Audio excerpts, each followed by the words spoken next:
Tutto parte dal 7 ottobre.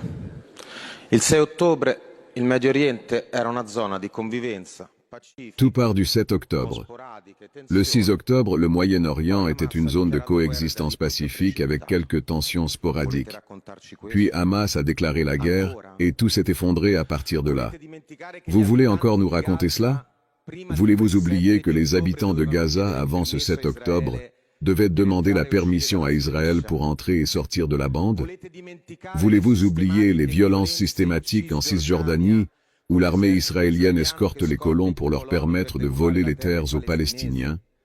Voulez-vous Volete oublier Netanyahou, dimenticare qui en Netanyahu che nel 2019 affirmait « dice è Il est interesse dans di l'intérêt Israele d'Israël de financer finanziare Hamas ». Hamas?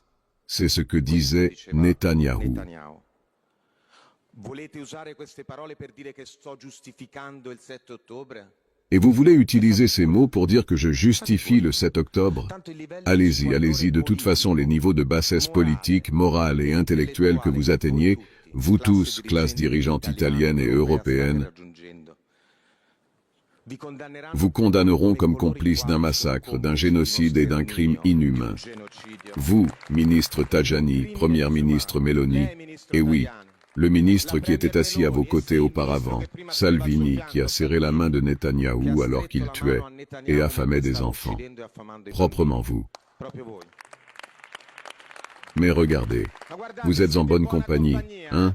Parce que commençons par ça.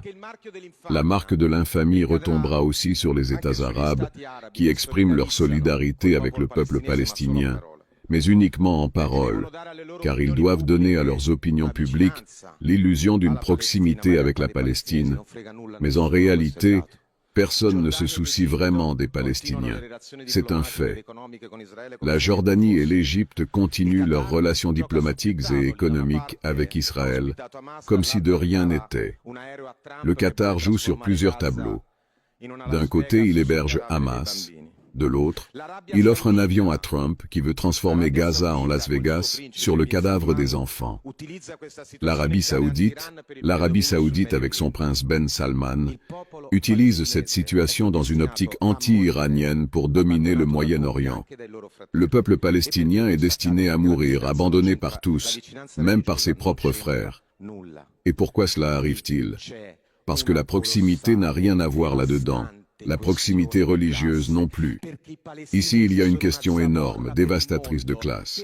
Parce que les Palestiniens sont une gêne pour le monde entier. Économiquement, ils ne servent à personne. Ils n'ont rien à offrir en échange, sauf leur vie,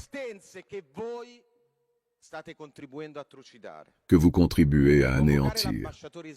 Pour convoquer l'ambassadeur israélien, vous avez attendu qu'il y ait des coups de feu tirés en l'air contre des diplomates.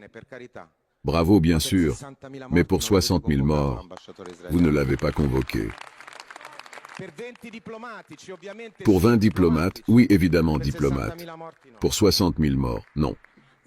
Tant pis, nous continuons ici notre débat télévisé mesquin, où on voit des choses incroyables. Par exemple, on donne des consignes aux pauvres caméramans du Tour d'Italie. Si jamais ils tombent par hasard sur un drapeau palestinien, on leur dit « Non, non, enlevez l'image, enlevez l'image ». Pendant ce temps, on continue à motiver un réarmement de 800 milliards d'euros en Europe, sous prétexte qu'il faut gagner une guerre pour les valeurs de liberté et de démocratie. Les valeurs de liberté et de démocratie. Avez-vous le courage d'utiliser ces mots quand tout cela se produit? Alors qu'est-ce qu'on doit faire, nous? Regardez, nous ne sommes pas des héros. Nous sommes simplement des personnes qui voient ce qui se passe, et nous devons prendre conscience qu'il sera extrêmement difficile, presque impossible, de sauver le peuple palestinien face à la réalité du pouvoir mondial. Mais nous ne devons pas nous résigner. Nous ne devons pas accepter, d'abord nous, occidentaux, d'être décrits comme les assassins de l'humanité.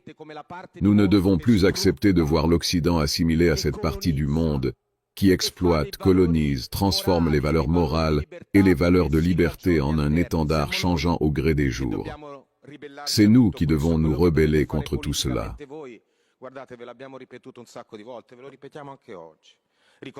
Ce que vous devez faire politiquement, vous, on vous l'a répété plein de fois. On vous le redit aujourd'hui. Reconnaître l'État de Palestine. Rappeler notre ambassadeur en Israël. Reconnaître officiellement la sentence de la Cour pénale internationale de La Haye contre le criminel génocidaire Netanyahou. Ne plus vendre d'armes à Israël. Ne plus vendre d'armes à Israël. Le 8 juin. Le 8 juin prochain, vous ne devriez pas renouveler l'accord militaire avec Israël. Voilà ce que vous devriez faire. Mais vous ne le ferez pas. Même si vous le faisiez maintenant, la question serait: pourquoi à 60 000 morts? Oui, mais à 59 000, non. Quelle est la différence?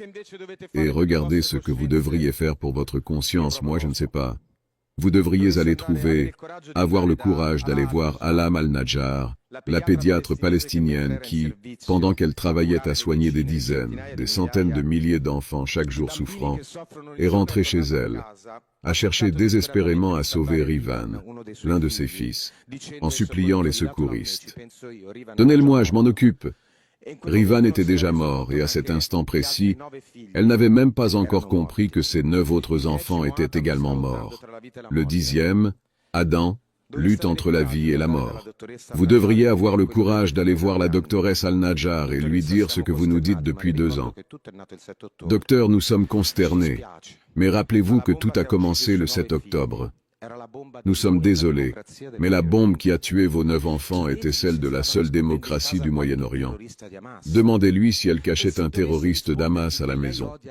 Et si elle répondait qu'elle déteste Netanyahou et Israël, répondez-lui: « Attention, docteur, vous alimentez ainsi l'antisémitisme. » Et si elle criait que vous êtes complice d'un génocideur, expliquez-lui que, techniquement selon vous, ce n'est pas un génocide, parce que la planification systématique n'est pas exactement celle d'un génocide.